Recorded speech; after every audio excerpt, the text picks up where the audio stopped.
2024, military sensors captured footage of this glowing orb just essentially shrugging off a direct missile strike. Right. It didn't deploy flares. It didn't outmaneuver the payload. It literally just took the hit and kept going. Yeah, which is terrifying. Completely. And then, fast forward 2 years to early 2026, and the President of the United States suddenly issues this executive mandate demanding the total declassification of how something like that is even possible. It's a massive shift. It really is.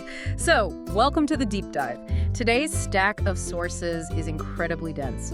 We are looking at, early 2026 political statements, direct presidential directives, and the latest unclassified military telemetry from the All-Domain Anomaly Resolution Office, or AARO. Yeah. And our mission here is to really unpack this unprecedented transparency. We're dissecting how this whole topic went from late-night sci-fi radio fodder to an active, multi-domain military dragnet. Which is a profound pivot in how we interact with our own airspace, honestly. If you are flying commercial tomorrow, it's wild to consider that the sky you are moving through is currently the subject of the most rigorous, heavily funded forensic investigation in modern history. Yeah, you're flying right through a crime scene, basically. Exactly. The demystification of these skies isn't just a fringe interest anymore. It's a central pillar of national security and, advanced physics. Okay, let's unpack this, because the major political catalysts that kicked off this early 2026 fever pitch are just fascinating. It didn't happen in a vacuum, right? Not at all. The momentum was forced by this really intense political tug-of-war playing out in the public eye, driven simultaneously by two vastly different recent U.S. administrations. And I want to start with former President Barack Obama. Oh, the podcast interview. Yes. In February 2026, he had this massive viral moment. The interviewer just asked him point blank about the existence of aliens, and Obama responded with 2 words. He just said, "They're real." And naturally, the internet just, stripped all the nuance out of that statement within minutes. So completely. The headlines were out of control. But when you read the actual source transcript of the interview, he isn't claiming he had, tea with an extraterrestrial in the Oval Office. Right. He is explicitly talking about the statistical probability of life. He's looking at the math of a universe that spans billions of light years and concluding that, we just cannot be the only biological outcome. Yeah, it's a numbers game. Exactly. But the crucial detail he added, which is what really shifted the needle here, was his acknowledgement that the objects in our skies that defy explanation are a factual reality. He even threw in a joke about there being no secret underground lab at Area 51, essentially saying, if there's a lab, they definitely hid it from the commander-in-chief. Which is a very analytical approach. Yeah. He is validating the statistical existence of the phenomenon without making any unscientific leaps about the origin. Right. But then you contrast that philosophical approach with President Trump's actions during that exact same window in February 2026. Yeah, which was Totally different strategy. Instead of weighing the statistical probabilities, Trump deployed blunt force executive action. He issued a direct mandate to Defense Secretary Pete Hegseth. just a straight-up order. Exactly. Yes. Ordering federal agencies to systematically identify and release classified files relating to these phenomena. The phrase he used in the mandate was total transparency, right? Yes, total transparency. And he explicitly suggested that previous administrations made a mistake by keeping these sightings and any potential technological recoveries classified. It's just such a stark contrast. It is. And real quick, just to be totally clear for everyone listening, our deep dive today is entirely impartial. We aren't taking any political sides here. Absolutely not. We're simply reporting on these two very differing political approaches without endorsing either one. We're focusing purely on how both leaders are essentially forcing this issue out into the light. Yeah, it's like looking at a sealed vault, one former president saying, statistically there must be something in there, while the current president is saying, just break the lock and show the public what's inside. That's a perfect way to frame it. The rhetoric is different, but the vector is exactly the same. But I'm going to push back on the timeline a bit. If both ends of the political spectrum agree the secrecy needs to end, why did it take until early 2026 for the dam to break? That is the million-dollar question. Right, because it feels like the politicians are just playing catch-up to something else. Like, why now? Well, you're hitting on the core causality here. The political will is a symptom, not the disease. The dam broke because the military's sensor technology finally crossed a threshold where the data became mathematically impossible to dismiss. Okay, meaning what exactly? Meaning, for decades, you could write off a pilot's visual sighting as an optical illusion or a weather balloon, because you only had one subjective data point, human eyeballs. Right, he said, she said. Exactly. But in 2026, we aren't relying on human eyeballs. We are using integrated multi-sensor arrays, radar, infrared, electro-optical, all recording the exact same impossible physical movements simultaneously. The politicians are demanding transparency now because the unclassified datasets have simply become too robust to ignore. Which opens up a terrifying philosophical problem if you think about it, because since everyone tuning in probably already knows, the Fermi paradox dictates that a universe this old and this vast should be, like, incredibly loud with radio signals and megastructures. What's fascinating here is that this sudden 2026 validation forces us to really confront that silence. Yeah. If the math says they're out there and our politicians are finally acknowledging the phenomena in our skies, the absolute radio silence from the cosmos isn't just confusing anymore. It feels intentional. It does. When researchers look at the filters used to explain the Fermi paradox, the evolutionary bottlenecks that wipe out civilizations, they usually talk about nuclear war or resource depletion. Right, like we destroy ourselves before we leave the planet. Exactly. Yeah. But following Obama's comments on statistical probability, the sources indicate that astrobiologists are aggressively revisiting the zoo hypothesis. Oh, the zoo hypothesis. This is where the data gets deeply unsettling for me. Yeah, it's a heavy one. It's the idea that the silence is actually a deliberate information quarantine. Whoever or whatever is operating these craft isn't failing to communicate, they're actively choosing not to. They're observing the ecosystem without disturbing it. Yes, think about how human biologists study uncontacted tribes or endangered predators. We don't walk into the jungle and try to hand a lion a smartphone, right? Hopefully not. We build concealed blinds and observe their natural development from a distance. The zoo hypothesis suggests humanity just hasn't crossed the requisite technological or sociological maturity threshold to warrant open contact yet.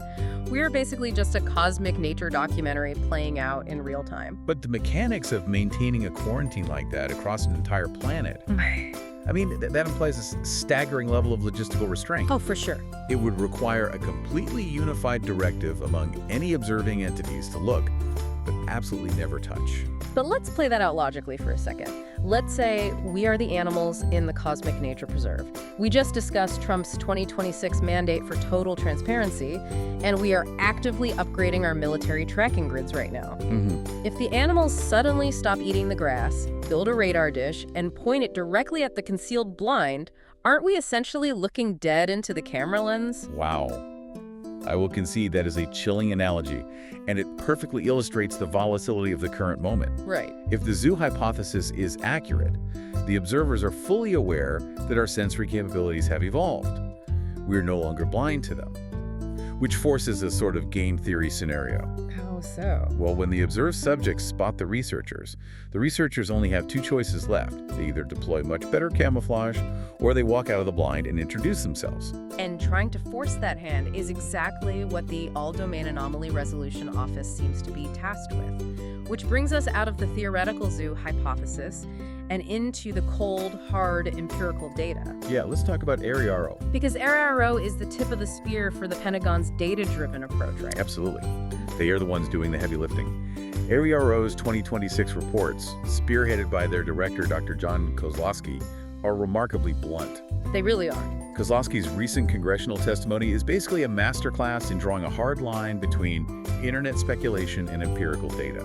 He testified that ARIRO has forensically investigated over 1,600 individual cases. 1,600 cases? That's a massive data set. It is. But the primary takeaway, and this is explicitly documented in the sources, is that they have found absolutely no verifiable evidence of extraterrestrial beings, off-world technology, or non-human biologics. Wait, I want to highlight that.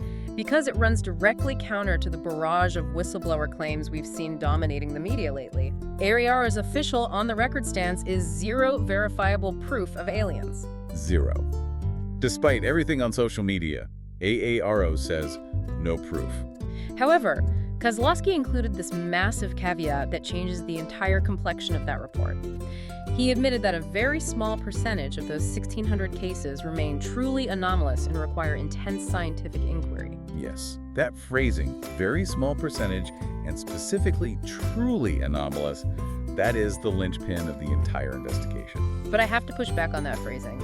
Let's break down the mechanics of the word anomalous, because I have a hard time accepting it at face value. Okay, what do you mean? If we've shifted from grainy photographs to analyzing multi-sensor data from advanced military hardware, how can anything still be categorized as truly anomalous? Are our cutting-edge targeting sensors just failing in generating ghost data? Or are we literally looking at physical objects that defy known physics? It's the latter. Definitely the latter. Yes.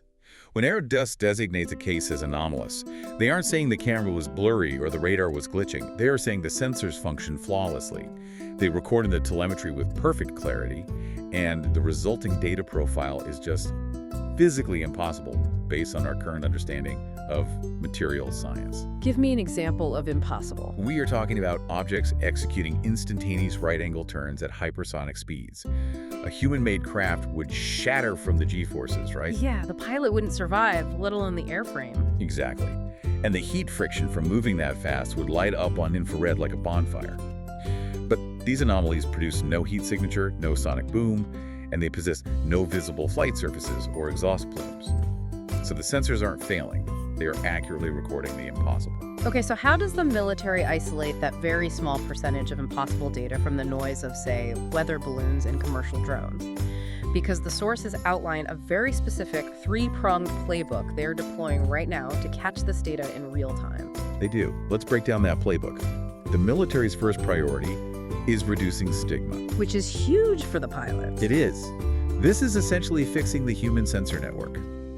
Historically, military culture actively punished pilots who reported anomalous encounters. Yeah, they were ridiculed.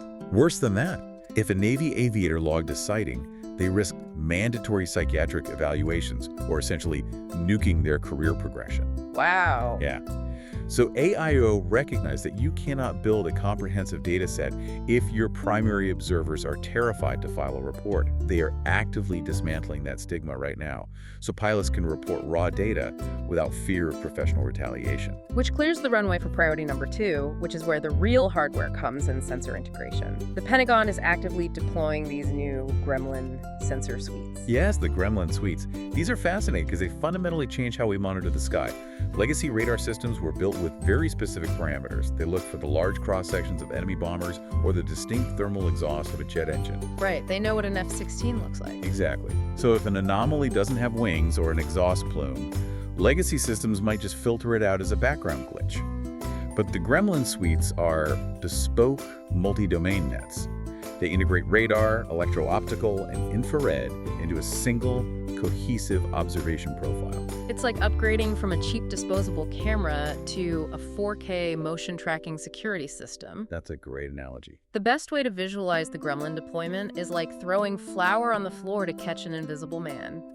We know we might not get a clear optical photograph of the craft itself, so the sensors are designed to measure the environment around it. Measuring the wake, basically. Exactly. They measure the localized gravitational displacement, the thermal wake, the radiation spikes. By layering those sensors, you eliminate the possibility of a single system spoof. Right, because if the radar says something is there, but the infrared and optical are totally blank, it's probably a glitch. But if all three systems lock onto an object pulling 600 Gs, then you have a confirmed anomaly. Exactly. And that leads directly into the third, and arguably most urgent, priority adversarial surveillance. Yeah. Because the Department of Defense's primary mandate isn't hunting for extraterrestrials. It's identifying national security threats. Right, it's about protecting the airspace. So they are operating under the terrifying assumption that these anomalies might actually be highly advanced drone technology developed by geopolitical rivals like China or Russia. But let's apply some geopolitical game theory to that assumption for a second. Because the sources detail some specific, iconic incidents that forced ARO to adopt this rigorous playbook in the first place. We all know the basics of the 2004 Tic Tac incident, right? The white oblong craft mirroring Navy pilots and accelerating instantly without visible propulsion. Classic case. But let's look at the 2024 orb footage we mentioned at the very top of the deep dive. You have a glowing sphere that physically survives a direct kinetic missile strike. Yeah, just tanks it. If the new Gremlin sensors catch an object surviving a missile strike like that again tomorrow, at what point do we definitively rule out foreign adversaries like Russia or China? That's the big debate.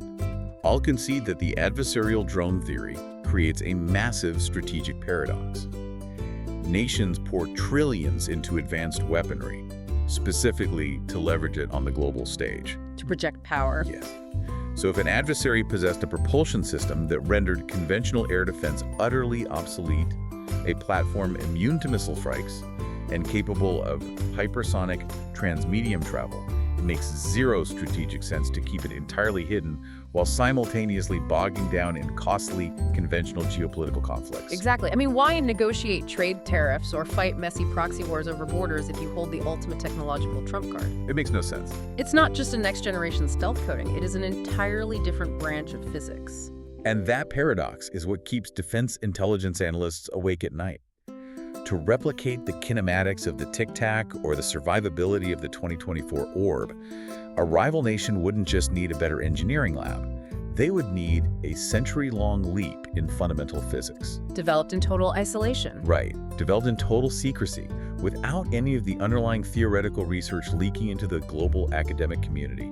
It is a statistical improbability bordering on impossible. Which circles us right back to Arrow's very small percentage of cases. Because if the telemetry proves it's not a U.S. black project, and the geopolitical game theory strongly dictates it's not Chinese or Russian, the remaining hypotheses are just paradigm-shattering. They are. We are literally witnessing the scientific method grinding against the edge of human knowledge.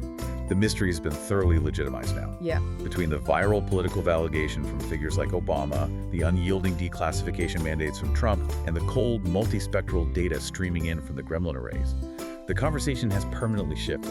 So, what does this all mean? For you, listening right now, it means the era of debating if there are physical objects operating with impunity in our airspace is completely over. The empirical data has closed that door. The if is answered. Yes. The entire apparatus of the U.S. military is now solely focused on determining what they are and how they are doing it. Whether these anomalies represent a deeply classified shadow tier of human engineering, some bizarre natural atmospheric phenomenon we don't yet understand, or an actual external intelligence monitoring our development. Whatever it is, you are watching the most exciting scientific journey, really the most significant manhunt in human history, play out in real time. It really is. And as we close out this analysis, there's one final, highly specific detail hidden within the military's terminology that we need to address. Something for everyone to really mull over. Oh, what's that? Well, the acronym UAP stands for Unidentified Anomalous Phenomena. The military deliberately changed it from UFO because phenomena is a broader term.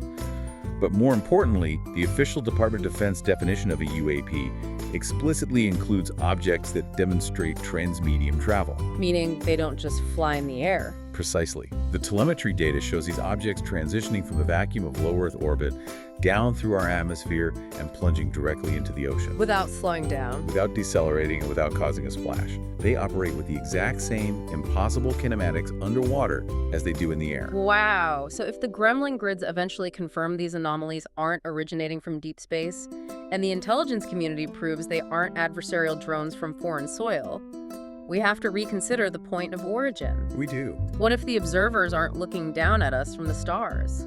What if they were looking up at us from the unexplored depths of our own oceans? That is the question.